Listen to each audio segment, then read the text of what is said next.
आज हमारे समाज को सिर्फ जीवित अगर इस सिस्टम ने रखा है, काय के लिए रखा है जानते हैं?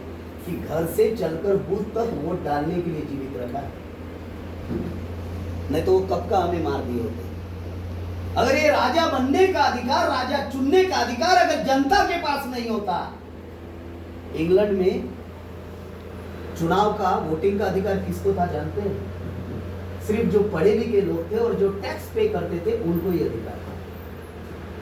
और यही अधिकार भारत में लाना चाहते थे यहाँ के मनवादी ब्राह्मणवादी लोग।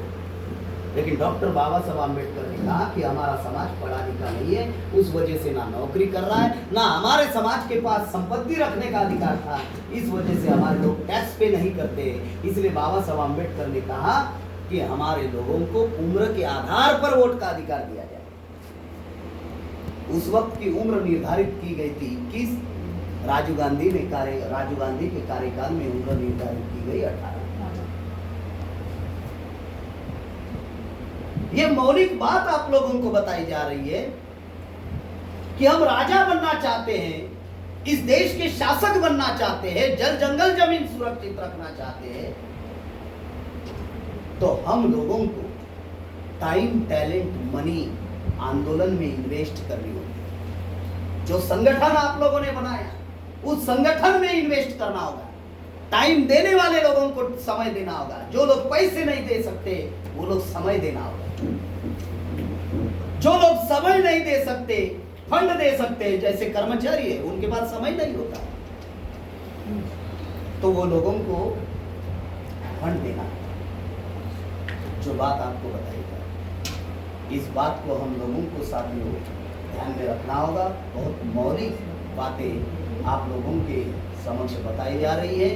हम समाज का संगठन बनाना चाहते हैं तो हमारा संगठन कैडराइज होना चाहिए। अभी हमने 3 दिन में हिमाचल प्रदेश सोलन में हमने 3 दिन का ट्रेनिंग कैंप लिया। जिला जिला में हमारे ट्रेनिंग कैंप चलते हैं और हम आप लोगों से अनुरोध करेंगे कि आप लोग ट्रेनिंग कैंप में आइए, ट्रेनिंग कैंप सुनिए, जानिए। और हम ये नहीं कह रहे हैं कि आप हमसे जुड़ जाइए, कोई जरूरत नहीं, बट अपने समाज का संगठन कैडराइज बनाइए। कैडराइज ऑर्गेनाइजेशन वो पिलर होता है। भारत में 3 ही संगठन कैडराइज थे और है, उनमें से एक संगठन तो खत्म हो गया। कैडर खत्म हो गया तो मिट्टी में मिल गया। 3 ही संगठन, एक था कम्युनिस्ट, कैडराइज ऑर्गेनाइजेशन था, बंगाल में 35 साल राज। एक है आरएसएस, कैडराइज ऑर्गेनाइजेशन, आज भी देश पर राज कर रहा है। और एक काशीराम साहब ने निर्माण किया हुआ बसपा ऑर्गेनाइजेशन था, पार्टी की बहुजन समाज पार्टी, कैडराइज ऑर्गेनाइजेशन थी। 3 बार सरकार बनी, कैडर छोड़ दिए, बहन जी मिट्टी में मिल गई। कैडर क्या कर सकता है? लीडर पैदा करता है। कैडर इस देश का नेतृत्व निर्माण करता है, लीडरशिप पैदा करता है। तो कैडराइज ऑर्गेनाइजेशन होना चाहिए। राष्ट्रव्यापी संगठन के साथ में आप लोगों ने जुड़कर कार्य करना चाहिए, ताकि अगर खड़िया जनजाति की कोई समस्या हो तो उराव उनके समर्थन में आना चाहिए, भील उनके समर्थन में आना चाहिए, गोंड उनके समर्थन में आना चाहिए। सिर्फ एक जनजाति रोड पर उतरेगी, चिट्ठी सरी का मसल देगी। ये सिस्टम के पास में बहुत कुछ है, उनके नियंत्रण में क्या क्या नहीं है। विधायी पालिका है, कार्यपालिका है, न्यायपालिका है, प्रचार प्रसार माध्यम है, मिलिट्री है, पैरामिलिट्री है, पुलिस है, दंडे है, बंदूक है, सब कुछ उनके नियंत्रण में है। हम इस देश के मूल निवासी होकर हम इस देश के शासक नहीं है। इस देश के शासक मनवादी ब्राह्मणवादी लोग हैं।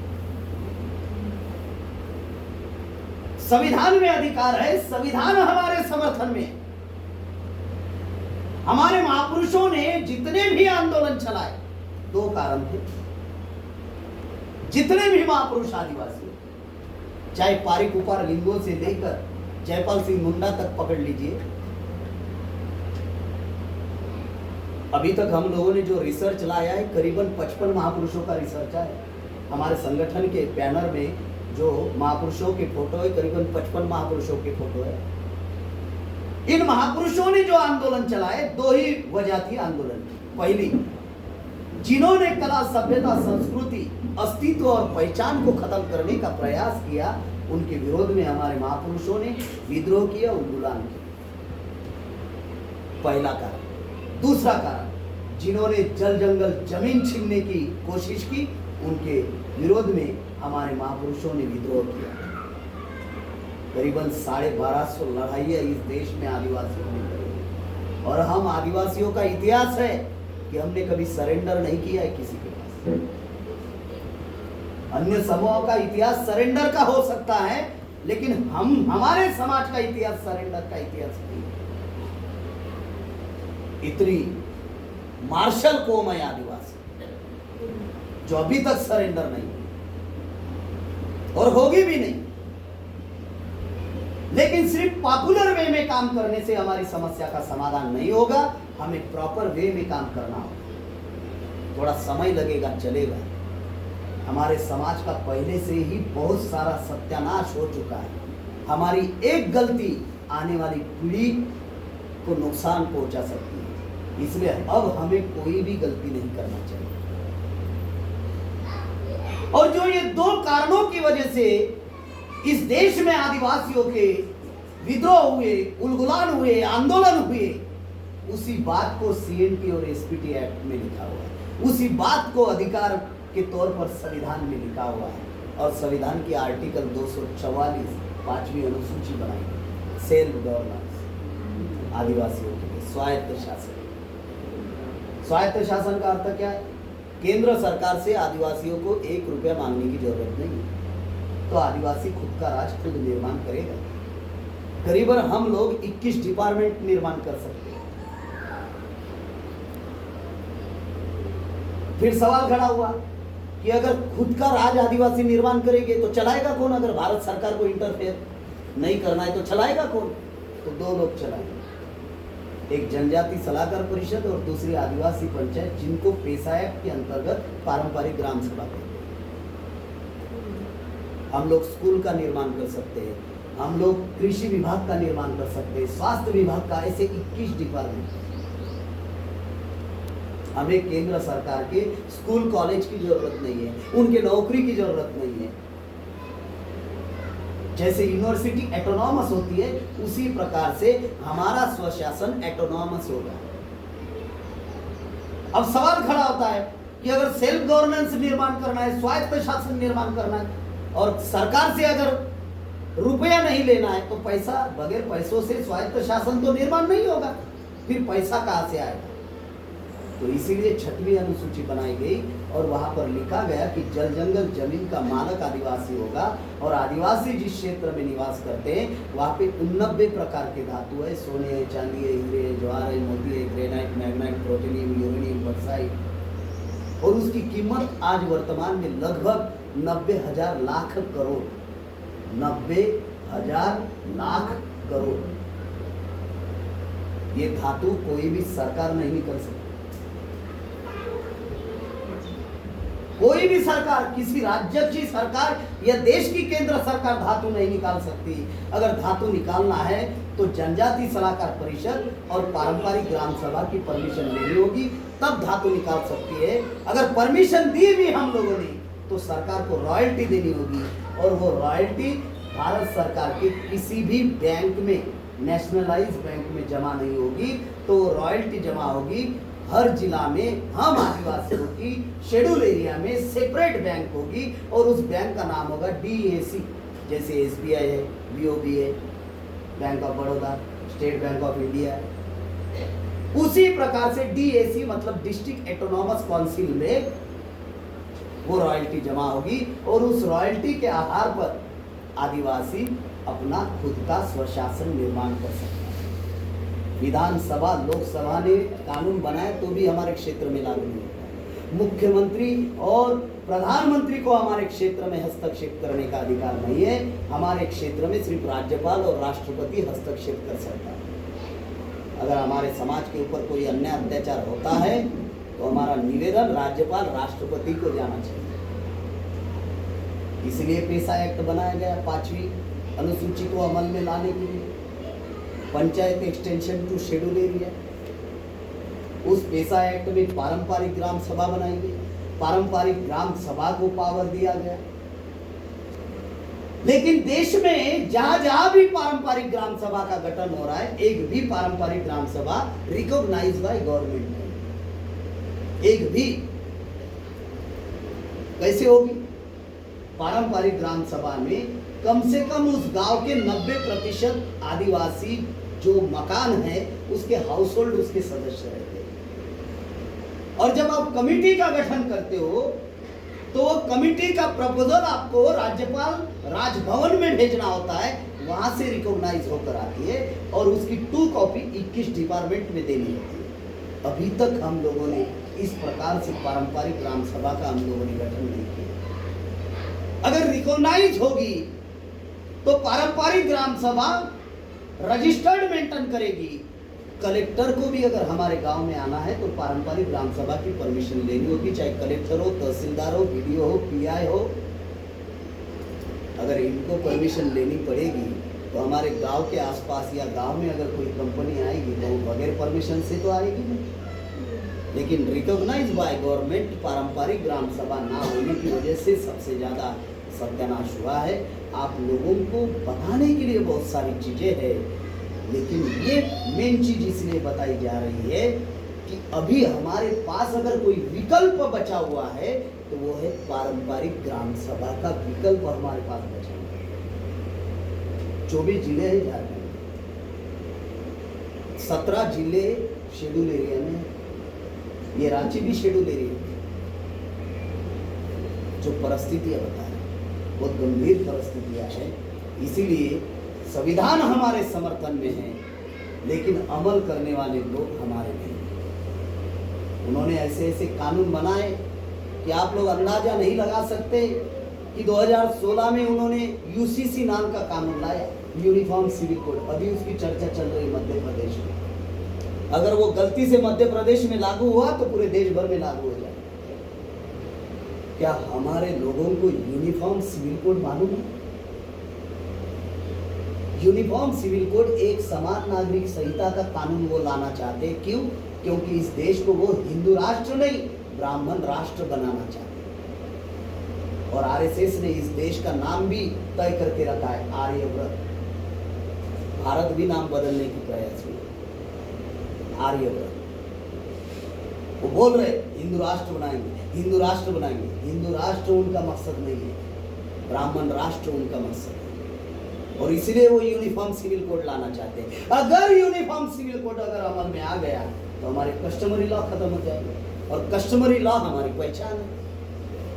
संविधान में अधिकार कैसे मिले? First identification, second recognise, then rights. अगर आइडेंटिफिकेशन ही खत्म हो जाए तो राइट्स कैसे मिलेंगे? ये कस्टमरी लॉ खत्म करने का कार्यक्रम है यूनिफॉर्म सिविल कोड, जिसके विरोध में हम सुप्रीम कोर्ट गए। अभी तक हमारा केस उन्होंने आर्गुमेंट पर नहीं लाया, सुप्रीम कोर्ट में पेंडिंग में रखा है। मेरे ही नाम से 2016 में, 2018 में उन्होंने एनआरसी लाया। बहुत सारे आदिवासी लोगों को क्या लगता है एनआरसी से मुसलमानों का नुकसान होगा। अरे मुसलमानों का कम, हमारा ज्यादा होगा। एनआरसी में 4 बात है। पहली बात आपसे जानकारी ले, वो जानकारी कलेक्ट्री और डिस्ट्रिक्ट ऑफिस में जमा करेंगे। अभी एसआईआर हुआ ना, वो जानकारी कलेक्ट्री और डिस्ट्रिक्ट ऑफिस में, तहसील ऑफिस में जमा होगी। फिर छाटनी होगी। जानकारी से कौन भारत का नागरिक साबित होता है उनकी अलग लिस्ट बनेगी। और जो नागरिक साबित नहीं हो सकता है, दूसरा बिंदु है, 4 बिंदु है ना, दूसरा है उनको लीगल नोटिस भेजेंगे कि जो आपने जानकारी दी उस जानकारी से आप भारत का नागरिक साबित नहीं हो सक रहे हो तो कृपा करके दस्तावेज सादर करो। अभी सर ने चर्चा की जमीन रजिस्टर को लेकर, हमारे लोगों के पास दस्तावेज नहीं है, जमीन है तो कागजात नहीं है। अब दस्तावेज कौन से सादर करना है? आपका आधार कार्ड नहीं चलेगा, पैन कार्ड नहीं चलेगा, वोटिंग कार्ड नहीं चलेगा, आधार कार्ड नहीं चलेगा, रेशन कार्ड नहीं चलेगा। तो 2 डॉक्यूमेंट चाहिए, एक जन्म प्रमाण पत्र और दूसरा जमीन का डॉक्यूमेंट। क्या हमारे लोगों के पास, चलो हम जिस उम्र में हैं तो हमारे पास जन्म प्रमाण पत्र है, मेरे माँ बाप के पास जन्म प्रमाण पत्र ही नहीं है, शायद आप लोगों के मम्मी पापा के पास भी जन्म प्रमाण पत्र नहीं होंगे, कहाँ से लाएंगे? तो तीसरा, उनको ट्रिब्यूनल एक्ट के अंतर्गत पूछा जाएगा, कागज पत्र सादर नहीं किए तो ट्रिब्यूनल एक्ट के अंतर्गत पूछा जाएगा कि इस देश के नागरिक है। अब हम लोग क्या कह रहे हैं? आदिवासी इस देश का मूल निवासी है, आदिवासी इस देश का प्रथम नागरिक है, हम कह रहे हैं। लेकिन वो ट्रिब्यूनल एक्ट के अंतर्गत कहेंगे कि आपके दस्तावेज के आधार पर आप भारत का नागरिक साबित नहीं हो रहे हो, किस देश के नागरिक हो? जापान के हो, भूटान के हो, रशिया के हो, नेपाल के हो, पाकिस्तान के हो, बांग्लादेश के हो, श्रीलंका के हो, किस देश के नागरिक हो? जिस देश के नागरिक हो डॉक्यूमेंट सादर करें। अब भारत के ही नागरिक है, ये हम लोग डॉक्यूमेंट सादर नहीं करेंगे तो किस देश के नागरिक है, कहां से करेंगे? तो चौथा बिंदु है डिटेंशन कैंप। आपको जानकारी है आपके खूंटी जिला में डिटेंशन कैंप बने हुए हैं? खूंटी जिला में डिटेंशन कैंप बने हैं। साथियों, बंगाल में डिटेंशन कैंप बने, बंगाल में, और हजारों लोगों को बंगाल में डिटेंशन कैंप में डाला। जब आप डिटेंशन कैंप में जाओगे तो आप वोट के अधिकार से वंचित होंगे और भारत की कोई भी फैसिलिटीज आपको नहीं मिलेगी।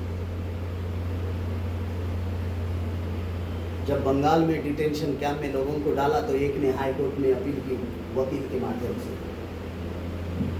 ओबीसी का व्यक्ति था, उसने 10 साल का समय मांगा, उसने नागरिकता साबित करने के लिए मुझे समय दिया जाए तो कोर्ट ने डिसीजन दिया कि आपको 10 साल का समय दिया जाता है, लेकिन 10 साल तक भारत के किसी भी सुख सुविधा आपको नहीं मिलेगी और आप वोट के अधिकार से आपको वंचित रखा जाएगा, मतलब वोट का अधिकार आपको नहीं मिलेगा। अगर वो 10 साल में नागरिक साबित हुआ तो ठीक, नहीं हुआ तो वो जानकार था, पढ़ा लिखा था, इसलिए उसने कोर्ट में वकील के द्वारा एफिडेविट फाइल किया। हमारे लोग कहाँ से पढ़े लिखे हैं, कहाँ से फाइल करेंगे? इतना खतरनाक था। 2018 में आया, 19 में जिसकी बहुत बड़ी चर्चा हुई इस देश में, जो बात आपको बताई जा रही है। 2021 में एक आदिवासी से दूसरे आदिवासी से झगड़ा लगाने के लिए एक कानून चर्चा में लाया जिसका नाम है डी लिस्टिंग। आप लोगों ने सुना होगा, डी फॉर डिलीट। लिस्टिंग का मतलब है जो अनुसूचित जनजाति के लिस्ट में जो है उनको डिलीट करना। अब किन को डिलीट करना?